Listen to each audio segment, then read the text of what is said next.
Bonjour à tous, bienvenue dans cette nouvelle vidéo sur ma chaîne YouTube et on se retrouve aujourd'hui pour la review de l'épisode 3 de Koh Lanta, les chasseurs d'immunité.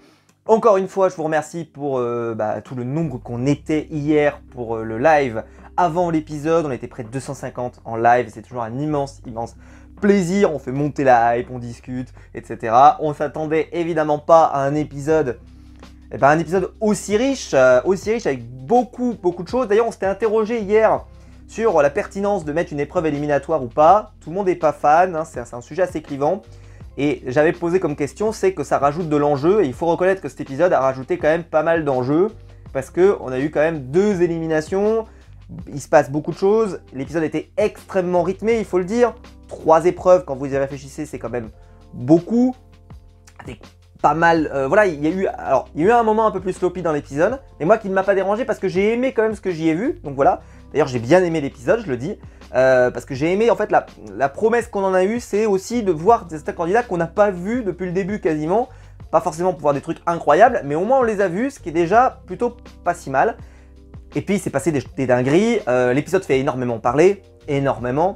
Je sais pas comment je vais tourner mon titre, mais il est possible que je mette un truc du style William du goat à la chèvre. Et on va essayer d'expliquer pourquoi dans cette vidéo. Comment, alors là c'est un cas d'école, comment passer du goat à la chèvre. Voilà, c'est la problématique du sujet. Bonjour, vous êtes là, asseyez-vous, mettez un pouce bleu à cette vidéo si elle vous plaît, et puis je vous attends en commentaire évidemment pour compléter si jamais il y a des choses que vous voulez rajouter. Alors, commençons d'abord par le début de cet épisode. Julie donc revient sur le camp, elle a quand même eu un petit peu peur, après bon, il y a eu Alicia qui est partie au final, mais elle a eu un petit peu peur de partir, et là Julie va nous donner un peu une description d'elle-même, c'est qu'elle n'aime pas les ordres. Vraiment cette équipe, c'est quand même des gens qui sont assez étonnants quand même, hein, malgré tout. Moi j'aime pas trop cette équipe, je l'ai déjà dit, et cette semaine confirmera cette impression de façon encore plus définitive. Mais bon, c'est comme ça. Et Julie est une candidate que moi je trouve intéressante, qui je trouve a ramassé la semaine dernière, sans raison, je l'avais déjà dit, avec des tacles en voiture, voilà. Et là, cette semaine, on sent qu'il y a un petit caractère, mais elle est toute, je sais pas, en fait, en gros, t'as l'impression qu'elle a gros caractère dans le portrait, et puis quand tu la vois, elle n'a pas été capable de dire à Alicia ses 4 vérités, et là, dans l'épisode, il va se passer un truc quand même assez important, qui va la choquer. Pareil, enfin voilà, rien ne sort, rien ne... Bon, je trouve ça assez étonnant, on en reparlera à la fin de la review. Alors, son portrait. Déjà, il faut parler de son portrait. On a eu le portrait en version longue, donc on a appris que Julie va déshériter ses enfants. Elle ne donnera strictement rien du tout à ses enfants, pas d'argent, rien, ils se débrouillent, ils se démerdent.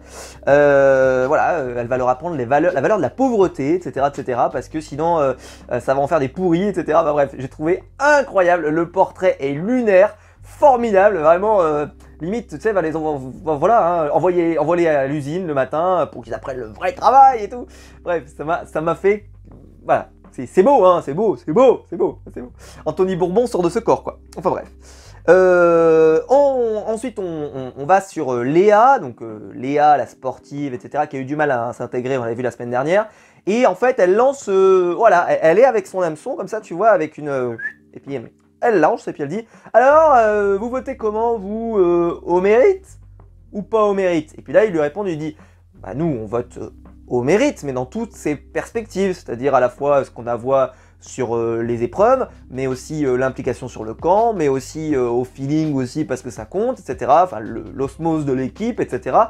Il n'y a pas qu'uniquement les performances sportives, si tu parles du mérite. J'ai suffisamment expliqué.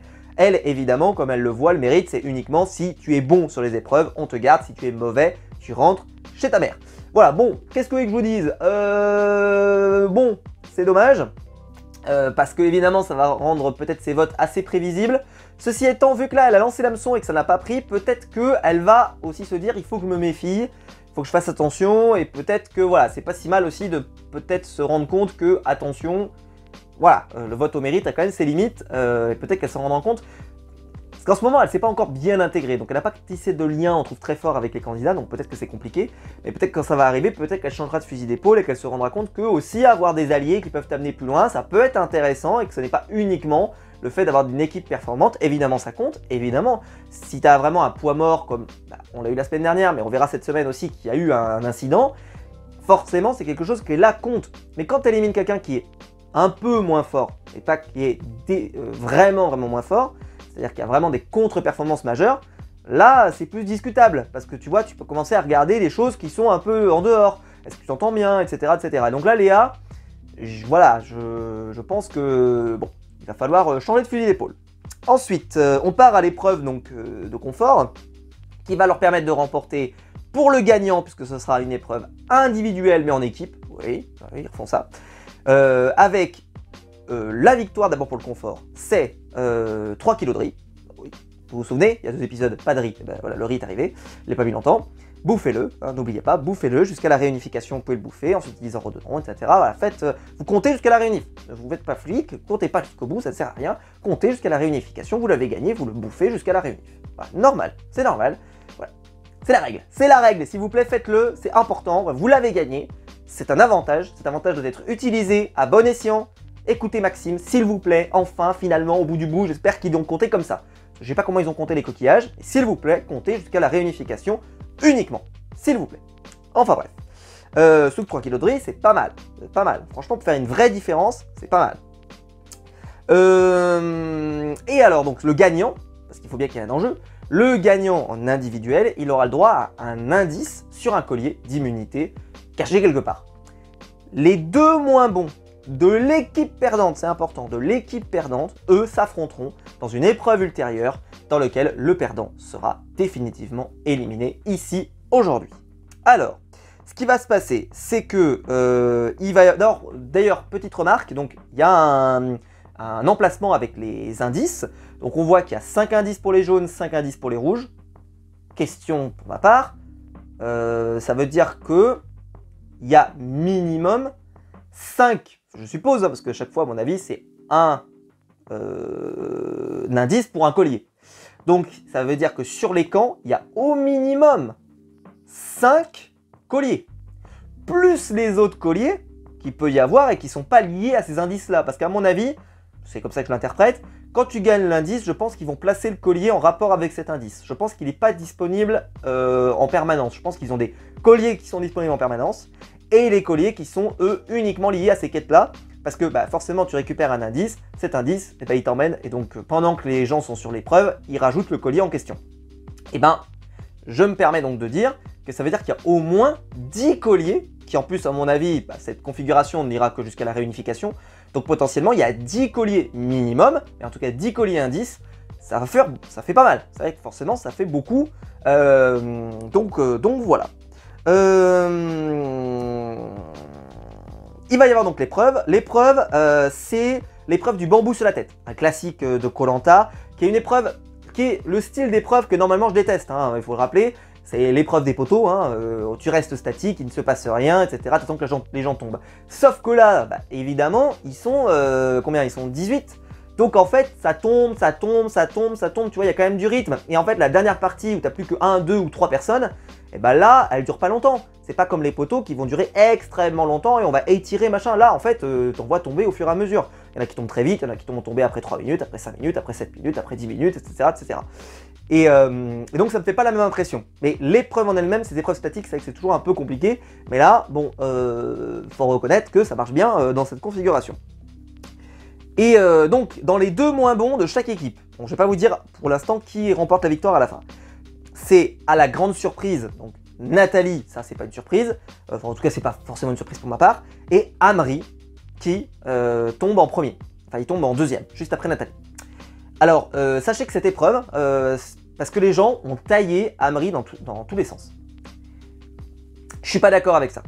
Bah, je suis pas d'accord avec ça, bon déjà parce que moi j'aime bien Amri, c'est un bon méchant, d'ailleurs il a toutes les tares, ça y est on lui donne tout, il est responsable de toutes les éliminations, c'est le complot, tout ça, faut toute proportion garder, voilà, s'il vous plaît, surtout vu la fin de l'épisode, à un moment donné, il faut arrêter les conneries. Enfin bon, on en reparlera tout à l'heure, parce que je suis désolé, mais là il a ramassé la semaine dernière, j'en ai parlé dans le live que j'ai fait hier, sur le fait qu'il s'est plaint qu'on l'avait harcelé avec des menaces et tout ce que tu veux par rapport à justement ce qui s'est passé avec William. J'espère que sur ces épisodes ça n'ira pas plus loin, parce qu'il faut à un moment donné, c'est bon les gens, il faut quand même reprendre Bah, faut allumer le cerveau s'il vous plaît, parce que c'est quand même, ça ne reste qu'un jeu et il ne fait que jouer. Et éliminer quelqu'un fait partie du concept du jeu. J'ai déjà dit que, attention, quand on parle de comportement ou quand on parle de jeu, simplement de éliminer quelqu'un, il faut trouver des raisons d'éliminer quelqu'un. Bon, bref, on va pas rentrer dans le débat là-dessus, mais bon. Alors, écoutez bien. Ils sont tous les deux, mais en fait, pourquoi je vous dis que Amri n'a pas forcément mis critique, pareil pour Nathalie d'ailleurs, hein, ça peut être le cas, c'est que c'est une épreuve qui ne pardonne pas pour info. En fait, d'une fois que vous avez mis aux mains sur le bambou, si vous les avez mal positionnés dès le départ, vous êtes mort. C'est pas une épreuve comme le paresseux, par exemple, si vous êtes gouré, que par exemple votre position n'est pas adéquate, bah, vous pouvez vous remettre, vous pouvez, tu vois, tu peux modifier, tu peux machin, tu peux truc. Là, c'est pas le cas, c'est-à-dire que si tu t'es planté, c'est mort. Et je pense que c'est ce qui s'est produit avec Amri, parce que Amri ne lâche pas parce que ses bras tétanisent, il lâche parce qu'il n'a pas une bonne prise et que le truc tombe et qu'il n'arrive pas à le rattraper. Alors que d'autres, plus loin, une fois que tu as trouvé ta prise, bah après c'est plutôt une question de est-ce que tes bras vont tétaniser, est-ce que machin, etc. Là c'est complètement autre chose. En gros, à partir du moment où tu dépasses les 2 ou 3 minutes, là c'est une question de douleur et de est-ce que tu tétanises ou pas. C'est ça la vérité. Si tu tombes très très vite, je pense pas que c'est la douleur qui te fait tomber. C'est vraiment un problème de méthodo. Le bâton est très long, tu le fais, voilà, c'est un problème de méthodo. Et je pense qu'Amri a un problème, comme Nathalie d'ailleurs, je le dis tout de suite, hein, ça marchera pour l'intégralité des 4 que j'ai cités là, c'est un problème de méthodo. Donc de l'autre côté, Cécile et Mégane sont en danger. Donc peut-être qu'il y aura une élimination.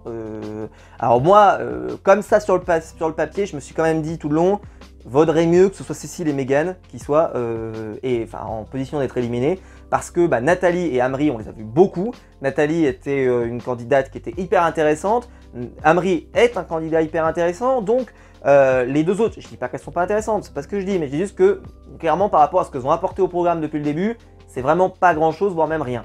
Donc elle serait partie, c'est pas très grave. Alors que Nathalie, bah, on l'a vu quand même pas mal. Je vous mets au défi de me citer vraiment des trucs hyper intéressants de Cécile et Mégane jusqu'à maintenant. Hein, Koh-Lanta, ça se joue à pas grand chose parfois, mais bon, c'est comme ça. Mais bon, la dernière femme de l'ensemble du jeu, ça sera Julie. Donc Julie, qui a été très critiquée, très taillée, etc. Et au final, Julie, très très bonne perf. Ce que là, je vous ai expliqué, c'est que là, à partir du moment où vous avez dépassé pour moi les 1 ou 2 minutes, là, vous êtes vraiment sur des performances. C'est plus du tout le côté de tu t'es mal pris, tu te positionnes mal. Non, là, c'est vraiment, c'est une question de performance. Tu résistes à la douleur ou pas, etc. Parce qu'à partir du moment où tu as trouvé ta bonne pause, je pense que c'est véritablement l'enjeu, il est là. Donc Julie, bravo à elle. Le dernier jaune qui va finir par faire tomber, c'était William. Et là, voilà, William qui, petit détail, c'est important à l'image, je vous dis pas sur mes... Donc il a lâché après 19 minutes pour info, ce qui est énorme. Et c'est rare, ça ne se produit, je pense jamais, très peu, il faudrait vérifier.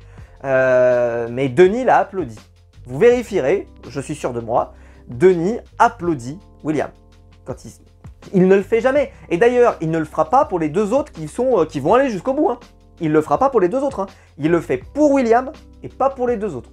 Je ne dis pas qu'il y a des favoritismes, mais je pense que Denis a été impressionné d'un homme de 62 ans qui fait une performance comme celle-ci. Voilà, faut tenir, etc. Enfin, je pense qu'il a été assez impressionné. Et que c'est sorti naturellement, ça c'est pas contrôlé, c'est juste qu'il a sorti naturellement. Je dis pas que les deux autres l'ont pas impressionné, bien sûr qu'ils l'ont impressionné, mais c'est pas le même impressionnement, tu vois, t'es pas waouh, machin, non, c'est bravo, félicitations évidemment, voilà, et puis il te dit bravo en te remettant l'indice ou je ne sais quoi, mais c'est vrai que William a eu le droit aux applaudissements si vous vérifiez aux applaudissements de Denis. Rien que pour ça, William, c'est beau. Donc au final, on sait que c'est les rouges qui vont gagner. Donc la catastrophe, c'est Amri ou Nathalie qui partiront ce soir. J'étais dégoûté. J'étais dégoûté et je l'ai partagé tout de suite sur Twitter parce que moi, évidemment, je voulais qu'Amri reste parce que pour moi, c'est un candidat qui est vraiment intéressant, qui a plein de... qui est pas un candidat lisse, qui a des aspérités, qui a du gras, comme j'aime le dire, et j'aime ce candidat. Mais j'étais quand même dégoûté de me dire que ça peut être potentiellement Nathalie qui s'en va aussi. Parce que Nathalie, pour moi, elle avait vraiment trouvé sa place et j'étais intéressé par son profil. Bon, c'est comme ça. Au final, donc, il y a un duel pour l'indice. Celui qui... il y a Maxime qui va faire un bon épisode. Il va être assez performant. D'ailleurs, je m'excuse parce que la semaine dernière, j'ai eu des petits problèmes, notamment pour le descriptif de l'épreuve de la semaine dernière, notamment ce qui se passait dans la cage. Donc, je m'en excuse. Vous m'avez repris dans les commentaires et je vous remercie, puisque j'ai eu quelques problèmes, notamment sur qui faisait quoi dans la cage. Évidemment, prendre des notes fait que je peux avoir quelques petites coquilles. Et là, ça avait été le cas sur 2 candidats. et notamment Maxime pour son cas particulier, voilà, bon, c'est pas grave, mais je me permets juste de dire que voilà, il y a des... ou je sais plus qui c'est, Alicia aussi d'ailleurs, enfin voilà, une petite coquille qui s'était glissée, voilà, je le dis maintenant, mais c'est vrai que dans une épreuve aquatique comme ça, c'est assez compliqué, surtout quand on essaie de prendre des notes. Mais bon, peu importe. Là, c'est beaucoup plus simple, et donc là, cette fois-ci, il n'y a pas de problème, c'est bien Maxime donc, qui est jusqu'au bout, mais ce n'est pas lui qui va remporter la victoire, c'est Ricky qui va remporter la victoire, candidat qu'on n'avait quasiment pas vu jusqu'à maintenant, franchement, on l'avait pas vu. Candidat qui a l'air sympa, hein. Franchement, il a l'air cool, voilà, comme ça, sur le principe, il a l'air sympathique, il a l'air sympa, mais c'est vrai qu'on l'avait très peu vu, il avait vu que sur son île, de toute façon, on avait vu que les chippies dans la mer, si vous voyez ce que je veux dire. Bah en vrai, on avait eu assez peu d'intérêt et assez peu de choses à sortir, quoi. Donc, j'étais content en tout cas de le voir et de le voir un peu plus longtemps à l'écran.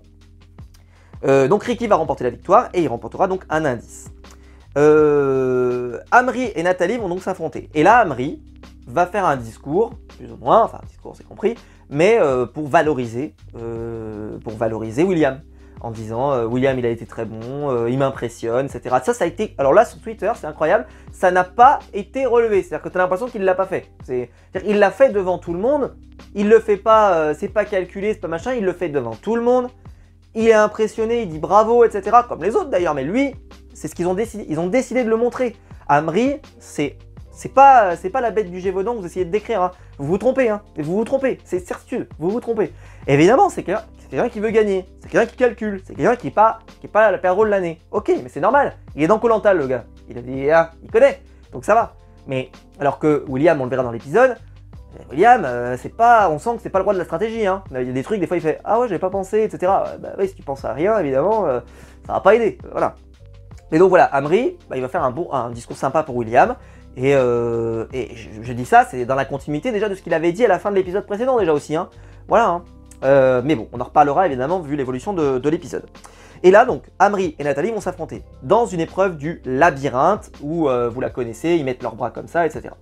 Petite remarque pour ma part, TF1, ALP ou peu importe, en tout cas la production, il serait temps de changer le parcours. Parce que le parcours c'est toujours le même, c'est tu pars comme ça, clac, tu descends en bas, clac, tu remontes, clac, clac, toujours la même chose. Toujours pareil, enfin en tout cas depuis un petit moment c'est comme ça, alors qu'avant il y avait vraiment un arbre, tu faisais clac clac clac clac clac clac, d'ailleurs il y a très peu d'impasses si vous regardez bien, avant il te faisait des vraies impasses qui t'emmenaient vers une erreur, là en gros le parcours il est assez linéaire, tu peux pas vraiment te gourer, d'ailleurs les candidats vont se gourer tout seuls en fait, ils vont rater la sortie.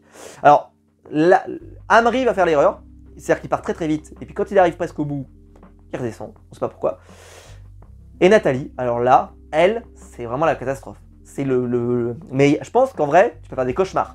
Là, quand elle doit revoir les images, ça doit être hyper dur à revoir. Parce qu'elle met sa main dans le trou de sortie, qu'elle avait fait au début en plus, parce qu'au début, elle vérifie pour savoir où est-ce qu'on doit sortir. Elle met sa main dans le trou, elle approche le truc, et à l'impression, elle fait « Oh non, ça me plaît pas, je repars ». Et là, elle repart complètement dans l'autre sens, et évidemment, elle se fait éliminer, enfin, elle perd. Et c'est Amri qui l'emporte. J'ai envie de dire c'était assez mérité parce que Amri avait quand même été meilleur sur la première partie du parcours. Mais au final, sur cette épreuve-là, on peut pas vraiment parler de ça parce que c'est juste, voilà, il y a une part de chance qui est incontestable, même s'il faut aussi être méthodique, logique, calme, il y a plein de choses.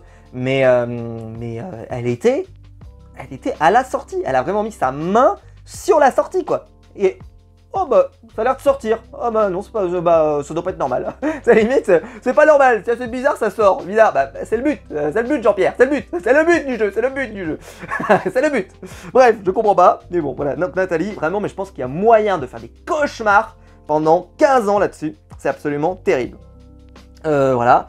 Et donc Nathalie va être très triste, évidemment. Elle va pleurer, c'est normal. C'est la déception, surtout que franchement, elle avait passé presque le plus dur là, parce que elle n'était pas considérée comme la plus faible tout de suite, elle avait passé le premier tour, etc. Enfin, il y avait quand même des choses positives, vraiment, je pense qu'il y avait moyen de faire un truc avec Nathalie, et puis une candidate que j'ai trouvée vraiment intéressante à l'écran, elle avait plein de choses intéressantes à dire. Souvent, quand elle était à l'écran, c'était pour dire des trucs qui ont du sens, des trucs cool, donc je suis très content pour elle qu'elle ait fait cette belle aventure, mais je suis triste évidemment qu'elle s'en aille. Voilà.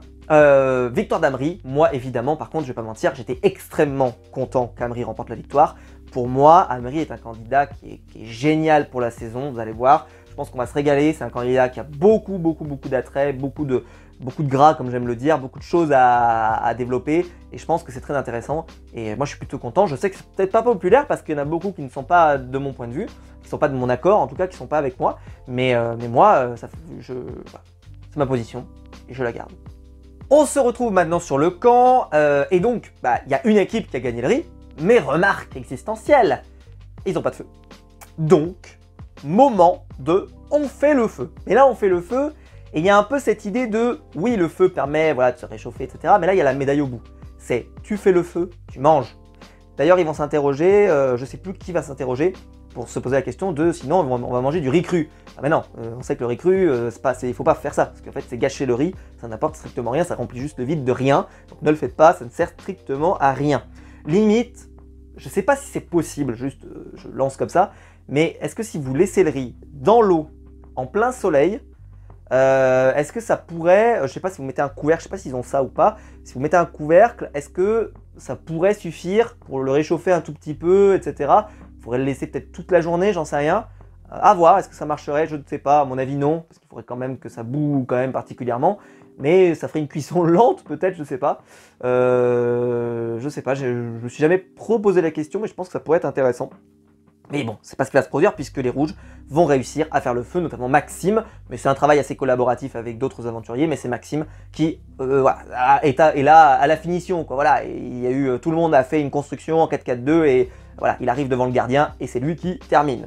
D'ailleurs, il va avoir des compliments de la part des autres. C'est plutôt sympa parce qu'on voit que c'est quand même celui qui s'implique le plus, qui est le plus actif, qui a le plus envie de faire des choses sur le camp, etc. Et il a eu pas mal de compliments, ça fait plaisir. Parce que c'est vrai que jusqu'à maintenant, on avait l'impression qu'ils ne voyaient pas vraiment ce qu'il faisait pour eux, puisque eux, ils passaient leur temps à se prélasser dans la mer et à dire des choses sympathiques. On l'a vu. Oh là oui, sympa.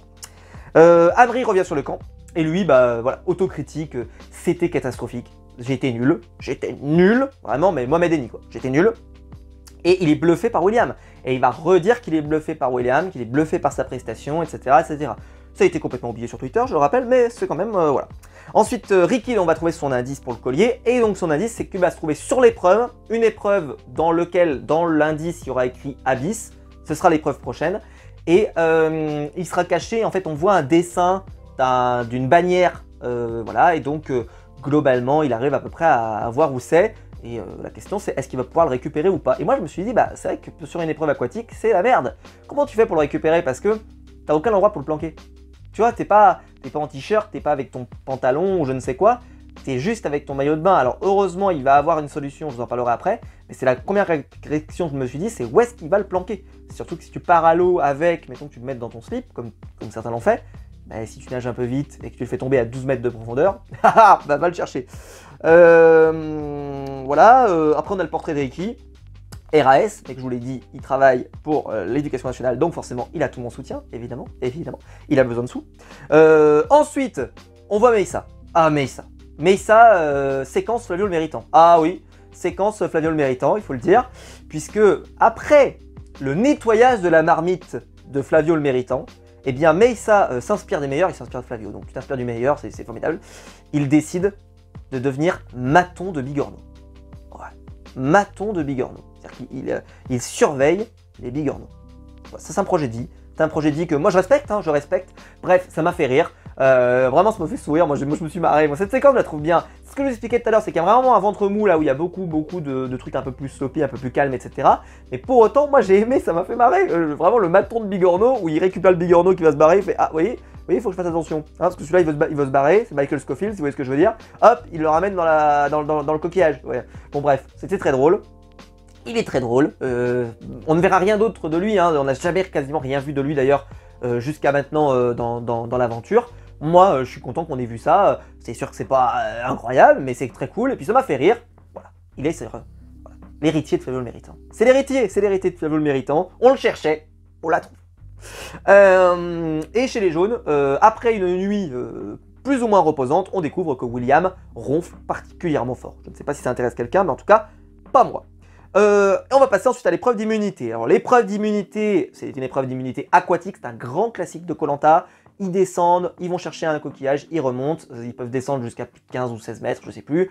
Bref, voilà, les descentes sont assez, c'est assez sympa, c'est une épreuve déjà, juste il faut le dire. Dans les deux cas des épisodes, des 3 d'ailleurs, c'est des épreuves qui sont extrêmement bien filmées. L'épreuve du labyrinthe, elle est bien filmée. Cette épreuve-là est extrêmement bien filmée, la caméra sous-marine, etc. Et je vous ai dit la semaine dernière que j'étais très en colère, personnellement, sur l'épreuve, comment elle était filmée. L'épreuve, enfin, surtout qu'on ne comprenait pas vraiment, avec les lignes, machin, etc. Tu récupères un truc, on comprenait rien. Là, c'est pas le cas, et même sur la première épreuve avec le bambou, là, il y a des jolis plans, on voit tous les aventuriers, le plan, on voit tomber, enfin, c'est des épreuves qui sont peut-être un peu plus faciles à filmer, même si bon, l'épreuve aquatique, tu te dis purée, franchement, c'est pas facile à filmer, t'es sous l'eau, machin, etc. Et pour autant, sur ce genre d'épreuve, il maîtrise à 100%. Vraiment, le Koh-Lanta maîtrise à 100 problèmes, c'est parfait, quoi. Trop bien. Voilà. Donc, pour info, c'est Émilie qui va tirer la boule noire, elle est assez déçue, mais celle qui est plutôt contente, c'est Léa. Pourquoi? Parce que Léa, elle dit franchement, si j'avais encore une nouvelle fois chopé la boule noire, c'est bon quoi, c'est ma spécialité, c'est les épreuves aquatiques, je suis content de le faire quoi. Ricky va récupérer son collier qui était donc dans la bannière juste derrière eux et il va le mettre dans son chapeau. C'est pas mal, franchement il s'en sort bien. Et là arrive le drame. L'épreuve est assez serrée. Mais ils vont faire la différence sur un... J'ai parlé du Moundir Style la semaine dernière, et ben là on va parler du GG Style, je suppose. William, d'un coup. En plus, il n'y a pas beaucoup à nager si vous regardez dans l'épreuve. Ils font 5 brasses, ils arrivent à la corde, ils descendent, ils reviennent, 5 brasses. Ça va très vite. On a eu des épreuves parfois où le truc est quand même assez loin du ponton et il faut quand même nager un moment. Là, c'est pas le cas. Si vous regardez, c'est vraiment très proche du ponton. Ce qui fait que c'est encore plus visible pour les aventuriers. C'est une catastrophe. William, je sais pas encore citer son nom, et ben, il fait du surplace. GG Style. Il fait du surplace, c'est-à-dire qu'il n'avance pas, il n'y a aucune motricité, il n'avance pas. C'est terrible. Et donc, il fait perdre beaucoup de temps et son équipe va perdre. Et il passe donc de « je suis applaudi par Denis, je suis le goat, je suis tout ce que tu veux, je suis le mec, l'aventurier, tout ce que tu veux » à « je suis la chèvre ». En 30 secondes. 30 secondes, ça suffit. 30 secondes, ça a suffi. C'est la chute la plus rapide qu'on a jamais vue, hein. Mais elle est... Les gens ont vu ça comme une forme d'ingratitude, ce qui s'est passé par la suite. Moi, je comprends. Parce qu'il y a beaucoup d'épreuves qui sont aquatiques dans Koh-Lanta. Beaucoup. Ou qui sont moitié aquatiques, moitié terrestres. Mais il y en a beaucoup des épreuves aquatiques. Si tu ne sais pas vraiment bien nager, c'est un vrai problème. C'est un vrai problème. On ne peut pas faire comme si c'était pas si grave. C'est sûr, il a apporté d'autres choses. Il a été sympa sur le camp, il a apporté du manioc, il a apporté plein de trucs, etc. Mais pour autant, c'est un jeu individuel, quand même, malgré tout. Et quand tu vois ça et tu te dis, bah lui, il est quand même moins bon que moi, il est moins bon que certaines filles, sur ce point-là, hein, sur ce point-là. Et on va me répondre, ouais, mais par contre, t'oublies, pareil. Moi, je dis, bah, Amaury, les gens arrêtent pas d'oublier. Tu me dis, bah, t'oublies, toi. T'oublies que juste une heure avant, enfin, un jour avant pour eux, il avait fait une performance incroyable. Oui, sauf que c'est une performance de résistance, si vous regardez bien. C'est quoi les épreuves de résistance dans Koh-Lanta, au final? Et en équipe, surtout. Il n'y en a quasiment pas. Il n'y en a quasiment pas. C'est très peu. Elles sont surtout individuelles, vous savez, dans les épreuves du paresseux, machin, etc. Mais c'est beaucoup d'épreuves de parcours du combattant, de machin, etc. D'épreuves aquatiques, à plusieurs, il faut déplacer un truc, faut faire un machin. Bref, j'ai pas l'impression que c'était vraiment les qualités de William. Et donc, bah, ça va lui coûter très cher, on en reparlera. Mais voilà. Et donc, c'est vrai que là, Williams... En plus, ce qui est terrible, c'est que c'est la dernière image qu'il garde. Je dis pas que si on avait inversé, et que peut-être, j'en sais rien, mais... Enfin bon, ça aurait été étonnant vu la construction de l'épisode, mais mettons qu'on aurait inversé les deux épreuves. Mettons, enfin bon, ça aurait pas de sens, mais bon, pourquoi pas. Bah William, il aurait peut-être pas laissé cette dernière image. Mais là... Et puis bon, il faut bien trouver des arguments pour éliminer quelqu'un. Et je rappelle qu'il y en a d'autres qui sont là depuis le premier jour. ils ont pas envie de partir, quoi. Donc, ouais, c'est sûr, hein. Là, on te donne sur un plateau d'argent un argument A plus B vraiment formidable pour éliminer quelqu'un. Il n'y a pas de privé, hein. Et ils vont pas se priver d'ailleurs. C'est les rouges qui vont remporter la victoire, justement. Donc en plus, il y a cette défaite. S'ils n'avaient pas perdu, s'ils avaient gagné par exemple, vraiment, même de justesse, mais s'ils avaient gagné malgré cette performance, ils se seraient repassés à nouveau 3 jours. Il aurait eu le temps de rattraper le coup, peut-être de remontrer, peut-être qu'il y aurait eu une épreuve terrestre différente, etc. Enfin, j'en sais rien. Mais là, c'est vraiment la dernière impression, et la dernière impression, elle sera fatale. Alors, William va quand même déclarer après « Je sais nager, mais pas en surface ».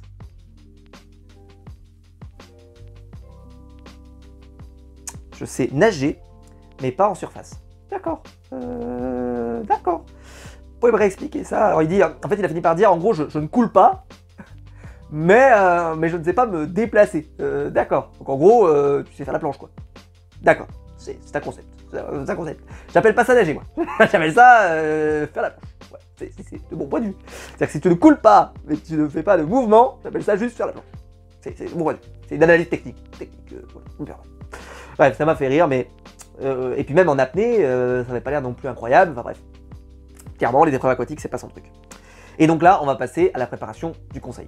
Quand on revient sur le camp, 3 candidats sont, on va dire, mis un peu sur la sellette. On verra que c'est assez vite 20. Il y a William, pour sa performance évidemment. Pauline, parce qu'elle n'a pas été incroyable jusqu'à maintenant. On sent quand même que je pense qu'elle est plus ou moins la prochaine peut-être à partir si le scénario n'allait pas dans son sens. Au final, il va y aller. Et puis Léa, un peu pour la même raison. Évidemment, William, bah, il va chercher un collier d'immunité dans la forêt. Et il annonce d'ailleurs, il dit « Moi, je ne ferai pas de lèche-pompe. Moi, c'est pas mon truc. Je ne ferai pas de la lèche à tout le monde. Voilà, s'ils veulent me virer, ils veulent me virer. Mais voilà. » Là, on revoit un peu plus le caractère de William que moi, je connais de l'émission d'M6. Hein. Un petit peu plus quand même. Malgré tout. Parce que là, bon, c'est resté évidemment à un niveau 0 et niveau soft. Mais surtout qu'il est parti, on en parlera à la fin, avec des honneurs, il n'y a pas de problème. Mais voilà. Émilie, pardon, je reprends ça, il faut que je fasse un point là-dessus. Pendant ce temps, sur l'autre île, Sébastien, avec les jaunes, ont fabriqué une table. Elle est très jolie, il faut le dire. Ricky va découvrir que son collier, donc là il faut faire gaffe, il protège Julie jusqu'à la réunification. Et Pauline, elle va trouver un collier. Collier extrêmement puissant, puisqu'il peut la sauver, elle, et une autre aventurière, donc potentiellement Léa. Collier très puissant, qui peut sauver 2 aventuriers. Bravo. Attention, pas de date de péremption immédiate au conseil, il va jusqu'à la réunification également. Aurélien trouve ensuite un collier. Sarah l'a vu, donc il décide de le partager tous les deux. Sauf que celui, et donc il peut le donner à quelqu'un d'ailleurs. Sauf que c'est un collier classique, mais qui ne fonctionne que jusqu'au conseil suivant. C'est-à-dire que ce conseil-là, ils doivent le jouer immédiatement, point.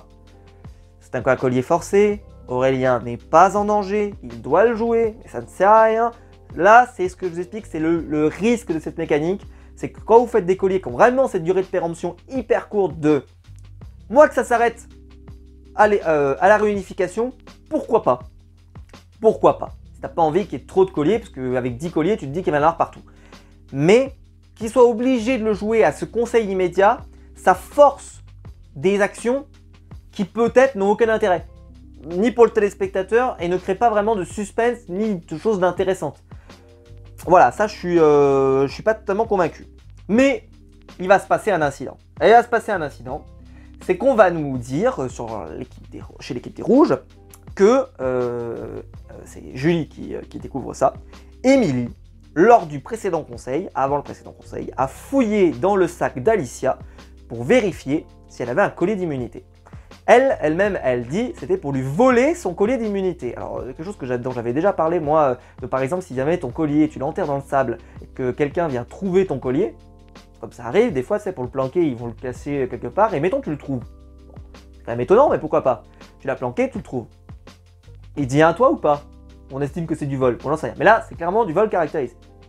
Alors, elle a fait une interview pour Damien Mercereau, journaliste, pour dire que Gabriel Style...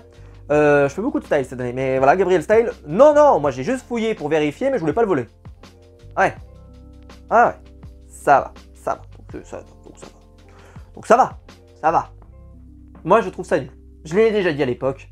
Je trouve ça nul, moi. Je trouvais ça nul avec Gabriel à l'époque, donc je risque pas de trouver ça bien maintenant. Hein. Et là, par un effet formidable et spectaculaire et incroyable, Julie, elle trouve ça dégueulasse. Ricky, alors c'est pas son collier, bon, ok, mais c'est pas son collier, donc il s'en fout. Mais si c'était le sien, oh attention. Même chose que la semaine dernière. Hein, c'est-à-dire que si jamais c'est pas toi qu'on traîne dans la boue, comme Alicia la semaine dernière, si vous vous souvenez, ça intéresse personne. Par contre, si c'est vraiment toi, alors là, attention. Mais si c'est les autres, c'est pas très grave. Ouh, s'en fout. Et donc, ça ne fait aucun remous. Mais rien. Où est Pascal là-dedans, là? Qui arrive et qui fait ta fouille dans mon sac, on fouille pas mes affaires, etc., etc. Putain, mais où est Pascal? Je veux Pascal. Ramenez-moi Pascal. On le mute, là. Téléportation à Asgard, vous me ramenez Pascal. S'il vous plaît. Et malgré tous les griefs que je peux avoir. Hein. Et là, Pascal, quoi. Un Pascal. Un Pascal. Non. Alors, certains vont me répondre. Dans le teaser de la semaine prochaine, on voit que ça a l'air de gueuler, etc. Machin. Oui, mais ça gueule. C'est après la guerre, quoi, que ça gueule. Là, mais normalement, moi, immédiatement. J'arrive, je prends les personnes. Bonjour, qu'est-ce qui se passe? Comment c'est possible, etc. Et en plus, là, il n'y a pas de conseil. Donc en plus, là, tu vois, tu peux faire scandale. Il te restera 3 jours pour rattraper le coup si jamais ça part trop loin. Mais putain, mais non. Non, ça choque personne. Bah, ça choque tout le monde. Mais personne ne dit rien. Oh ouais, c'est incroyable. Dans cette équipe, il y a des trucs, ça choque des gens, mais personne ne dit jamais rien. Oh ouais, incroyable. C'est une équipe, mais équipe des rouges, mais vous êtes incroyable. Incroyable, je comprends pas. Ça fonctionne bizarrement cette équipe. Personne ne se dit rien. Alors ça va exploser la semaine prochaine d'après ce que j'ai compris. C'est trop tard. Là, ça doit exploser tout de suite. Là, le mec, il arrive, bonjour. Enfin, je sais pas. Mais vu que c'est pas leur collier, que c'est pas leurs affaires et qu'Alicia, elle est partie, oh, c'est pas grave, machin, etc.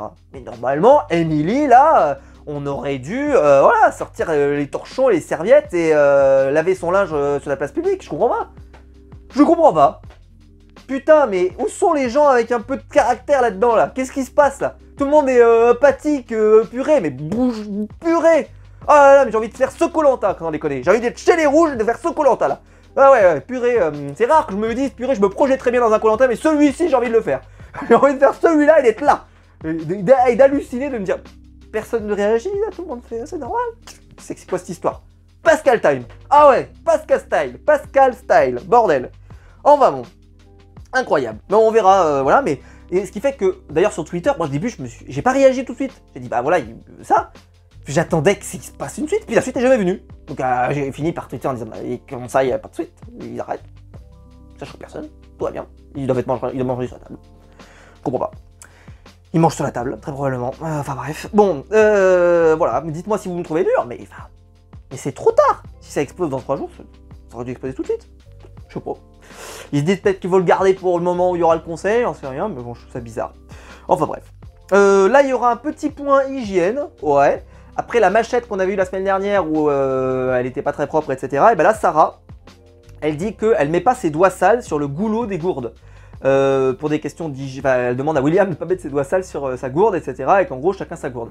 Déjà, moi, je savais même pas que vraiment ils avaient tous leur gourde individuelle. Et puis en vrai, je pense que les gourdes sont assez. Enfin, sont pas très propres. Je veux dire, bah, elles sont pas hygiéniques de base. Hein, elles sont restées au sable, au machin et tout. Donc, à mon avis. En vrai, une question hygiène, je suis pas sûr que les doigts de notre ami William, ce soit la pire saloperie que tu puisses se choper. À mon avis, sur le pourtour du truc, il doit y avoir des choses pas géniales. Enfin, je pense qu'à mon avis, il faut mieux déjà ne pas mettre sa bouche sur le goulot. Enfin bon, si t'es un peu craintif, à mon avis, voilà. Bon, en tout cas, Sarah, voilà, est végétarienne et en plus, enfin végétarienne, mais elle mange du poisson et de la viande potentiellement. On verra bien où ça va. Et elle est un peu ric-rac sur l'hygiène. Sacrée personnalité quand même, moi j'aime beaucoup ça. Voilà, ensuite Léa va approcher William dans la forêt pour lui dire on va essayer d'inverser la situation peut-être et de s'allier tous les deux. Oui, bon, ça n'ira nulle part ça, puis c'est balancé juste avant le conseil, on sent bien que c'est créer un faux suspense.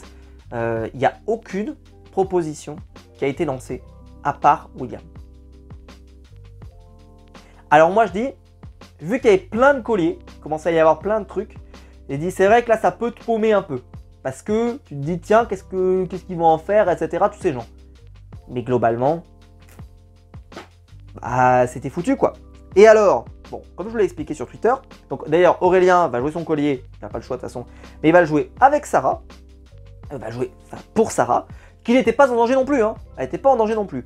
Moi, je trouve ça très bien comme move, parce qu'on a déjà eu ce genre de configuration, où un mec est obligé de jeter son collier, et il préfère le jouer pour lui alors qu'il n'était pas du tout en danger, et en fait, je l'avais dit à l'époque, ça sert à rien. Il ne valorise pas son collier, il le met juste sur la tête, ça sert strictement à rien. Là, il se fait une alliée, il le donne à Sarah. Donc là, c'est une bonne utilisation, même si je maintiens que ça aurait été mieux quand même qu'il soit valable jusqu'à la réunif au moins, etc. Mais peu importe. Mais au moins, il s'en est servi. C'est-à-dire que, ok, il n'a servi à rien, mais quand même, il a eu une utilité parce que son alliance avec Sarah, bah forcément, elle est plus solide, elle est plus manifeste. Donc forcément, bah peut-être que ça peut avoir un impact sur la durée, peut-être que tous les deux vont pouvoir s'amener plus loin, etc., etc. On n'en sait rien, mais c'est une vraie utilité. Alors c'est sûr, elle l'a vu le prendre, donc ça aide aussi qu'il la joue pour elle, mais même au-delà de ça, je trouve que c'est intéressant de l'avoir joué comme ça, c'est une bonne manière de jouer un collier d'immunité, et il a eu raison. Pauline ne sortira pas son collier. Bravo, parce que c'est vrai qu'on commençait un peu à entendre son prénom, etc., mais bravo, parce que je pense qu'elle en aura bien besoin. Mais là, c'est là qu'on voit que je pense que le montage est bien fait, parce que Pauline semblait effectivement un peu en danger, parce qu'elle cherche beaucoup un collier, etc., etc., ça fait vraiment peur. Au final, elle trouve un collier, mais elle ne le joue pas. Je pense qu'en vrai, il y a eu beaucoup de séquences où elle allait discuter avec les aventuriers, et elle a dû vite comprendre que tout le monde votait William. Et là, pour une raison que j'ignore, donc le responsable de l'élimination de William, c'est Amri, alors qu'il y a unanimité. Il y a 7 votes William, 1 vote Léa, qui est le vote de William. Tout le monde a voté William. Tout le monde a voté William. Donc arrêtez de chercher un bouc émissaire. Arrêtez de chercher un bouc émissaire. Tout le monde a voté William. Il n'est pas allé voir, c'est pas Amri qui est allé voir tout le monde, va voter William, va voter William, va voter William. Hein. D'ailleurs, quand vous regardez les échanges qu'ils ont un peu tous, ils sont tous là à dire ouais, bah moi je vais voter mon âme et conscience, un peu voilà, pour avoir la meilleure équipe, etc. On sent bien que ça va tous dans le même sens et qu'ils n'ont presque même pas besoin de se le dire, tout le monde va dans le même sens. Personne ne fait un bourrage de crâne pour dire attention, il faut vraiment voter contre William, etc. Ça se produit pas et je pense pas que c'est ce qui s'est produit sur le camp. Vraiment, c'est juste, voilà, il a donné un bâton pour se faire battre. Surtout que dans le débriefing de l'épreuve, pardon, il s'était mis pas mal de problèmes pas mal de trucs sur le dos en disant justement qu'il n'était pas bon sur les épreuves aquatiques, qu'il a vraiment été un point faible, etc., etc. Clairement, il l'a ramassé. Après, c'est sûr, si William avait trouvé un collier, ça change tout, hein. Parce que là, ils avaient tous voté contre lui. Hop, William sort un collier. C'est là qu'il s'en va. Ouais, c'est sûr, hein. Il trouve le collier qu'a trouvé Pauline. Ça change toute l'histoire. L'histoire a complètement changé. Je vous ai raconté un nouveau truc. L'épisode n'est plus le même. L'épisode n'est plus le même. Et là, on dirait, cette équipe-là, ils ont tous voté, tous ensemble, contre la même personne, etc. Voilà, machin. Au final, il n'y a pas eu de collier. Donc, c'est l'histoire qui leur donne raison, mais dans la vraie vie, attention. Donc voilà, 7 voix contre William, 1 voix contre Léa, et William va partir avec la grande classe, avec des compliments de Denis d'ailleurs, et il va partir en disant, voilà, moi je comprends ce choix, il est cohérent par rapport à ce que j'ai fait, etc. Limite, tu vois, pas amer, évidemment je pense déçu, parce que forcément il aurait aimé aller beaucoup plus loin, je pense que c'est des gens qui rêvent de cette émission, c'est des aventuriers, etc., donc très bien, mais il comprend. Parce que pour lui, il se dit, bah ouais, mais je comprends le raisonnement qui amène à voter contre moi, parce que ces gens qui sont en face de moi, bah, sur les épreuves, ou alors ils ont tissé des liens entre eux, etc. Mais en tout gros, il n'y a pas de raison de voter contre l'un d'entre eux, alors que moi, j'ai donné le bâton pour me faire battre. Bah, ils s'en sont servis, quoi. Ils s'en sont servis. Et il n'y a pas besoin, je vous le dis tout de suite, il n'y a pas besoin d'un grand Manitou. Et donc, pourquoi le titre, j'ai certainement dû écrire ça, du GOAT à la chèvre, c'est qu'en fait, c'est la dernière impression qui compte. William s'est enterré un peu tout seul en valorisant le fait qu'il a vraiment un défaut aquatique. L'eau et nager, etc., c'est une qualité qui est vraiment bien plus importante dans Koh Lanta que plutôt des performances en statique avec un truc sur la tête, etc., qui clairement ne servira très peu dans les épreuves de Koh Lanta.